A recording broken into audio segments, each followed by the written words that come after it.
perspective on Donald Trump's disastrous meeting with Vladimir Putin and also Donald Trump's, I believe, disastrous meeting with our European allies as well. I mean, former CIA analyst, former CIA director John Brennan, former CIA analysts are looking at this and saying, wow, Putin was able to manipulate Donald Trump hook, line, and sinker. Putin was a former top KGB member. He knows how to develop sources, how to develop people, how to manipulate people. And some of the manipulation tactics just seem so obvious. Maybe others were a little less subtle. I don't know. They all seem pretty obvious. And Trump bought into all of them. I mean, Trump came back parroting Putin's talking points. Trump was saying no ceasefire. Donald Trump was saying we need to redo all of our elections in the United States because Putin told me that the 2020 election was rigged. Putin told me we're hot as a pistol. Putin said the country's as hot as a pistol. Vladimir Putin said it. Putin runs Russia. Russia's like the strongest country in the world, Donald Trump was saying. Putin turned Donald Trump into literally Putin's PR guy, and Trump came back. He's like Peskov, and he's been just saying, Peskov's Putin's PR guy, and Trump's been just saying all the Putin talking points. It reminds me of this article from Foreign Policy that I read back in July. I've shared it with you all before. When the threat is inside the White House, what CIA insiders make of the MAGA moles and toadies now in charge of U.S. national security. You go and you read it. It's like, with Ratcliffe in charge, John Ratcliffe, who's a Trump lackey at the CIA, the MAGA warrior Kash Patel running the FBI, the conspiracy theorist Tulsi Gabbard overseeing national intelligence, and the Christian nationalist Pete Hegseth at the Pentagon, Trump has created the makings of a national security nightmare. Quote, totalitarianism in power invariably replaces all first-rate talents, regardless of their sympathies, with those crackpots and fools whose lack of intelligence and creativity is still the best guarantee of their loyalty, Hannah Arendt observed decades ago. I mean, that's so on point. You take a look at what John Brennan, former CIA director, turned MSNBC analyst, here's what he had to say. He's worried that Putin may have microchipped Donald, the beast, when Trump put Putin in. Here, watch what he says. Let's play it. So I think you could see on Putin's face, he felt very, very comfortable. And the fact that he was given a ride then in the presidential limousine, the Beast, I certainly hope the Secret Service has swept that vehicle very well in terms of any type of, small microchip that might have been put in the vehicle. But then in the press conference, Putin looked chipper. He looked upbeat. He looked chipper, upbeat. He was laughing. His foreign advisor, Sergei Lavrov, was wearing USSR shirt. Andrea Kendall Taylor, a former senior analyst at the CIA, just gave an interview with Foreign Policy magazine. Here's what she had to say. Let's play it. Many people now see with the summit that the worst fears of the analytic community going into the summit now appear to be in play. So number one, it was just the pageantry that we talked about. So Putin was able to secure this meeting on US soil with a US leader. He stood on the stage during the press conference and parroted his view of the war, how it started and what it's about, without any rebuttal from the US president. One of the things that I fear the most is that he was successful in driving a wedge between the US on the one hand and Europe and Ukraine on the other, by now putting the impetus back on the Ukrainians. I mean, I think that was one of the key goals that Putin had coming into this, was to say yes, but appear pragmatic, appear like he was ready to make a deal, and then frame the Ukrainians as the one being the barrier to peace. And I fear that's where we sit today. And quite notably, there were no concessions from the Russian side and no pressure, no sanctions. And so it really was a great success, I think, for President Putin, in that, he's shifting the onus back onto the Ukrainians, raising the risk that the United States reapplies pressure to Ukraine, while also buying more time to prosecute this war. So all in all, I think it was a big win for the Russians, a big loss for Ukraine. And let's show you over here. This is former CIA official Robert Dannenberg. Here's what he told ABC. Let's play it. You were station chief in Moscow once. That's the head spy in Moscow. You knew Vladimir Putin at the time. He, of course, has that intelligence background as well. How did that play into what you saw play out in Alaska? Yeah, thank you. People talk a lot about Vladimir Putin's background as a KGB officer, but what does that mean? It means he's a detail guy. It means that he's a guy who understands intelligence and its importance for him as a head of state. He will have spent hours preparing for his meetings with Donald Trump. I think this was the 7th one that they've had, and he will have carefully factored in what his intelligence services tell him about Donald Trump and what's going on in the United States in his preparation for his meeting with the president on Friday. So how did you see that play out, really? Well, KGB training, like CIA training, is a lot about spotting, assessing, developing, and recruiting people to be intelligence sources. And in the case of Putin and Trump, it's about spotting, assessing, developing, and manipulating, which is also a key part of the intelligence equation. And what we saw on Friday, what we've seen in previous meetings, including Helsinki, was Putin showing that he had carefully prepared his remarks that he was going to make to Donald Trump, and they were designed to ingratiate himself with the President of the United States and put him in a position to manipulate the president's point of view. Do you think he got what he wanted? I think, didn't Donald Trump say he would know whether the meeting was going to be a success or a failure in the first 2 minutes? I would argue to you that Putin saw the same thing. When Putin got into the car with Trump and he turned and looked at the cameras and smirked, that was his 2-minute, I've got this thing. Well said. Let's bring in Ned Price, former senior analyst at the CIA, in charge of the PDB, Presidential Daily Briefing. You are a spokesperson for the CIA. Break it down in your perspective. Let's first talk about the meeting with Putin. Then let's go on to Trump's meeting with Europe. Let's then go on to where we go from there. But talk through what you saw with the meeting with Putin. Well, I think the clips you played were instructive. There are lots of concerns when any American president, let alone Donald Trump, is going to meet with Vladimir Putin, who has an intelligence background, who's been on the world stage for decades now. Yes, of course, you have to be worried about the concern that they might place some sort of technical listening device in the beast or take advantage of technological means to further their intelligence goals against the White House.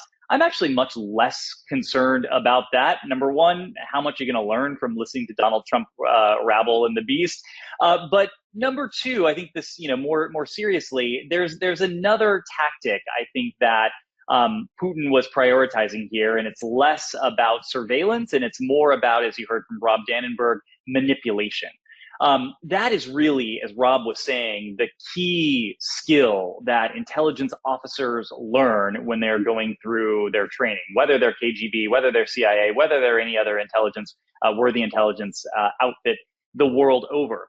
And it's not about, technology that will make you appear invisible or learning how to see through, hidden eyeballs in the back of your head. I think there are lots of misconceptions about what intelligence tradecraft is. It is really the art, and it is the art of, as Rob was saying, understanding someone, assessing someone, and then most importantly, lending the false impression to your target that you care about him or her, that you're interested in what they're talking about, and that you're on the same team. And I fear that's exactly what President Putin did from the moment he got into the beast with Donald Trump. We heard about some of that, including from Trump himself. He said that Putin raised mail-in voting. He said that Putin complimented him on some of the greatest hits from the campaign trail, and really endorsed some of what he'd been saying. Obviously, so much of that was about manipulation.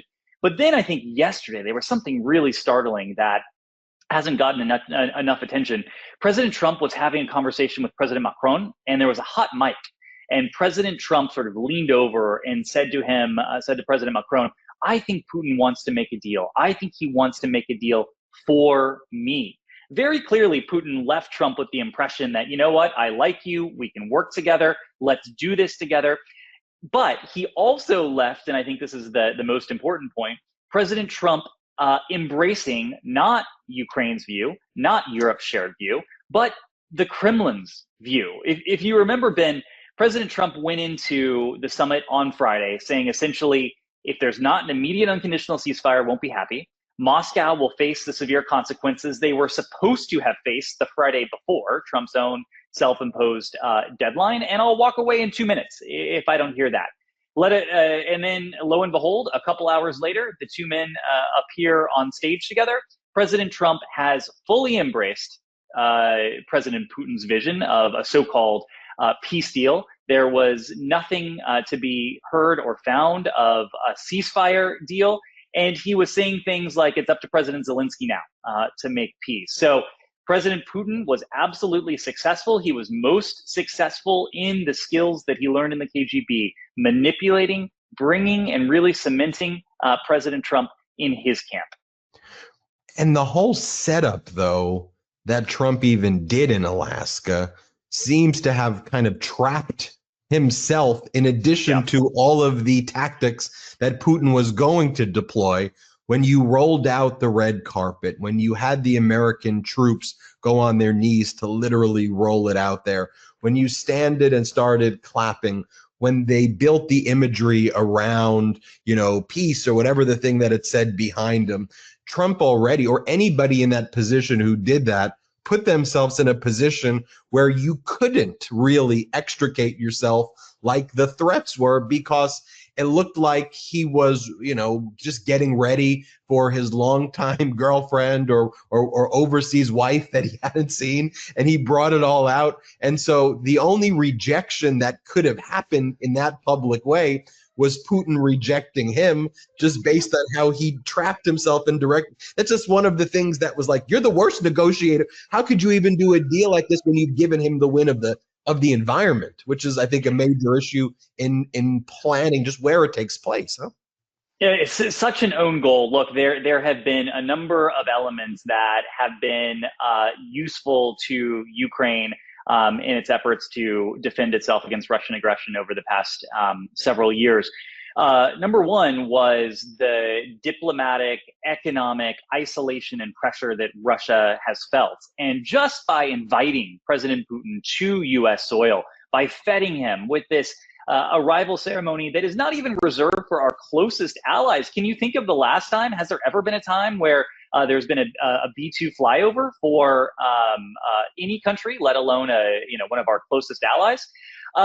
And with that arrival ceremony, with the setup, as you said, President Trump undid so much of what dozens of countries around the world have worked for several years to put in place. This political isolation, diplomatic isolation with sanctions and other forms of economic pressure, this economic isolation. And then you have the optics of it all. What President Putin has coveted, especially since President Obama called Russia a quote unquote regional power in the waning days of his second term, is nothing more than to stand on the same plane as the US president, to stand side by side, to be seen as an equal.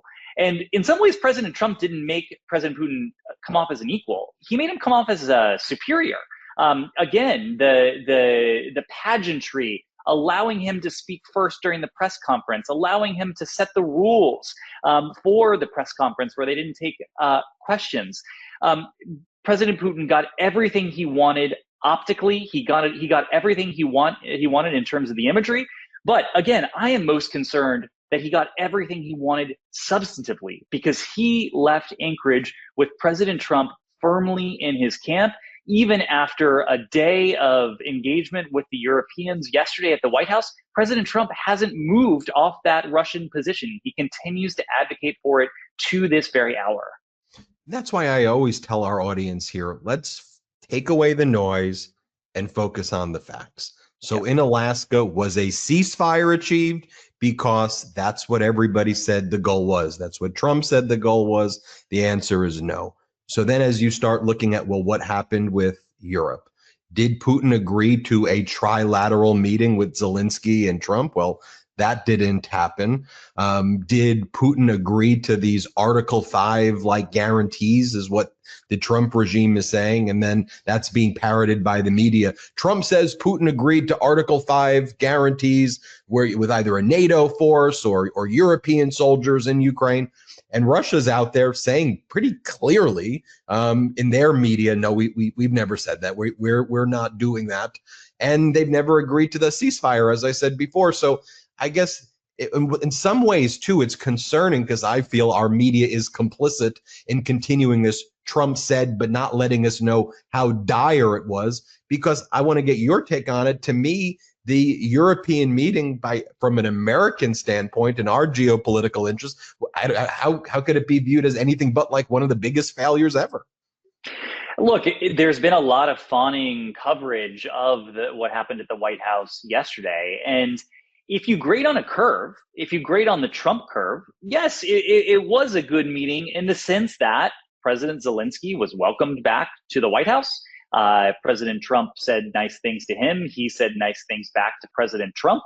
President Zelensky wasn't thrown out on the street after 45 minutes. In fact, he was there for several hours. Several other European leaders were there. They fawned over President Trump.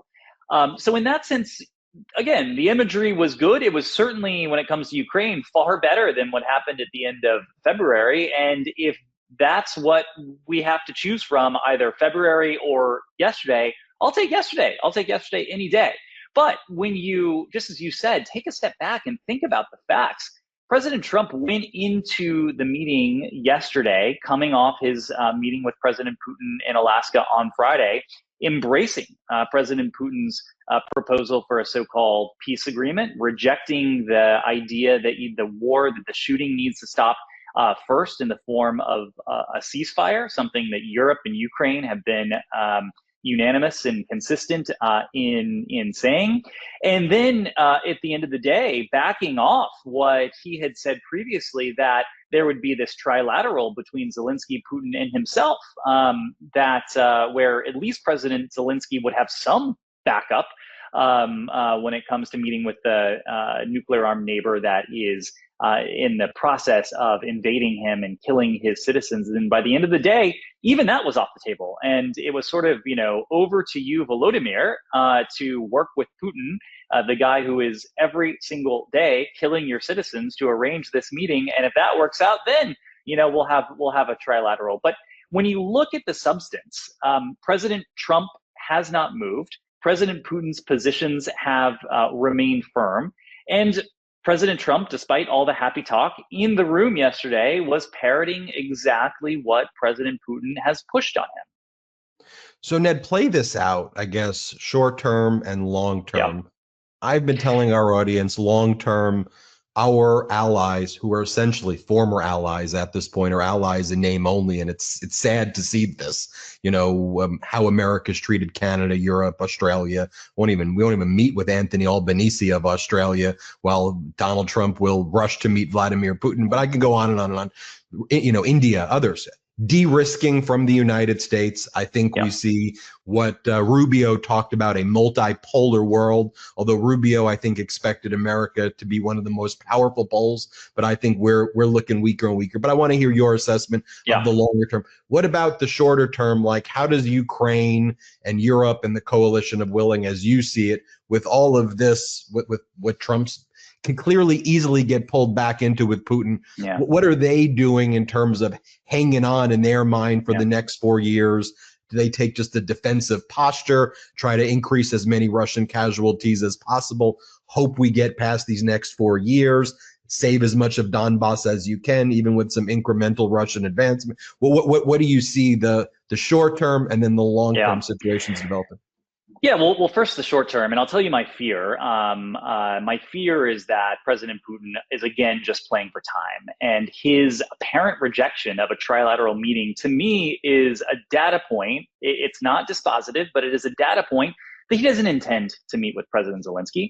That he is willing to stand up President Zelensky, but he didn't want to also, at the same time, stand up President Trump. And so by disaggregating them and potentially suggesting, maybe Volodymyr and I will get together first, and if that goes well, we'll bring you into it. That's just his stall tactic. And I would actually be surprised if a meeting between Ukraine and Russia at the leader level materializes over the coming weeks. And even Russian media is starting to say the issue was broached as to whether there could be more senior level contacts. It's very, very non-committal, and I don't think that's a very good sign. So I think the task that's between Russia and Ukraine. If there's a trilateral following that, great. I think that will be to certainly Ukraine's benefit and to Europe's benefit. But I think the real task between the United States and Europe and Ukraine over the short term is to work out these security guarantees and what exactly that looks like, what the United States is going to contribute. Here again is a concern because the security guarantees, in one sense, that's actually the easier part of the equation. We are really negotiating between and among our allies and partners, Ukraine, Europe, and others. Russia shouldn't get a veto over what security guarantees Ukraine gets, but here too, the Trump administration might see otherwise, tragically. The real difficult question comes with the idea of land and territory. And, on one level, you can guarantee a really terrible deal, and that will just be tantamount to surrender. If you're guaranteeing Russia's permanent possession of 20 or 20+% of Ukrainian territory, along with no NATO, along with no military, along with potentially a change in government, that guarantee isn't worth anything, and it's not something we should be pushing for. So really the territorial question is going to be the more difficult one. I think over the longer term, Ben, I think Europe, despite the happy face they put on, and I should say the vast majority of these European leaders see President Trump as a vulgarian. They go there and they stroke his ego because they know they have to. They're holding their noses. They don't like him. They don't like what he stands for, but they've seen the alternative and they don't want the alternative. So I think they are wise to the fact that they are going to have to become more independent. I think they are wise to the fact that to the extent that Ukraine will continue to need security assistance into the future, it's going to depend on purchases from, not contributions from the United States to Ukraine. And I think above all of that, there are going to be certain European leaders, I think President Macron chief among them, who are going to be pushing for Europe to go its own way more and more, to go its own way in terms of its own security, in terms of its economic interests, in terms of its diplomatic interests around the world. You're starting to see this divergence. It's not something that has started within the past 6 months, but I think the Trump administration has really accelerated it. And over the next 3.5 years, I fear that Europe can make a good amount of progress if it feels incentivized to go its own way, to create that daylight with and from the United States. That's certainly not in our interest. It's not in Europe's interest over the long term. But Europe, unfortunately, not without reason, believes that they have no alternative at this point. Yeah, I mean, even you see with Canada, it's like they have the F-35s and they're now doing a review that if there was a way not to buy the F-35s, they would. And they're kind of, there's nothing else out there in the market that's really like it based on what they're doing. But you see Europe having to assert itself. We got to be building these weapons. Japan rebuilding its military. I mean, you're seeing across the world what this looks like with a weaker America. And anything else before we go that you think needs some more coverage that isn't getting enough attention that you want to let our people know? Well, Ben, I think this is Russia-Ukraine is really dominating the news, but to some extent it is, I think, eclipsing so much of what else is going on in the world right now. When's the last time that the mainstream media has really covered Gaza, the abject failure of American leadership there? There has been no American leadership there.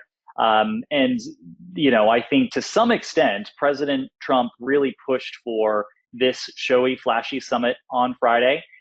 Yes, I think there was some sense that he wanted to get a deal between Russia and Ukraine, which still appears elusive. But to some extent, this is intentional. And he wanted to block out coverage of Epstein. He wanted to block out coverage of inflation, of some of the economic indicators. And so he has put on a show. We have watched that show, but we also need to continue watching everything else that's going on around the world. And unfortunately, here too, all the terrible things that this administration is inflicting on us here at home. I mean, you're so right. I mean, you talk about Trump being graded on a scale. Yeah. I mean, remember when he met with King Abdullah of Jordan, and then he was saying, "I want to Gaza." Remember, Trump goes, "Gaza's mine. Yep. I'm taking it. It belongs to me. It's mine." Yep. And the media's like, "What?" Right next to King Abdullah, and then and they're like, "What do you mean you're taking it?" And Trump's like, "It's done. It's mine. Be quiet. It's ours." And he talked about building it like a real estate deal, which to me gave the green light right there to Netanyahu, and by the way, we're seeing if you look in Tel Aviv right now, and this isn't getting covered by our corporate news, there are major protests in Israel right now against what Netanyahu was doing right now there. And that gets no attention. You and I could talk about this stuff for forever. I think we hit we'll come back soon. We'll talk about the rest of the world. Thanks, Ned. We appreciate you. Thanks, Ben. Thank you. Ned Price, everybody. I was about to speak with Ned for the entire day and maybe longer. So we'll let him go. Hit subscribe. Let's get to 6 million subscribers. Thanks, everybody. The truth is more important than ever. Check out our new Truth Over Lies collection at store.MeidasTouch.com. All 100% USA union made.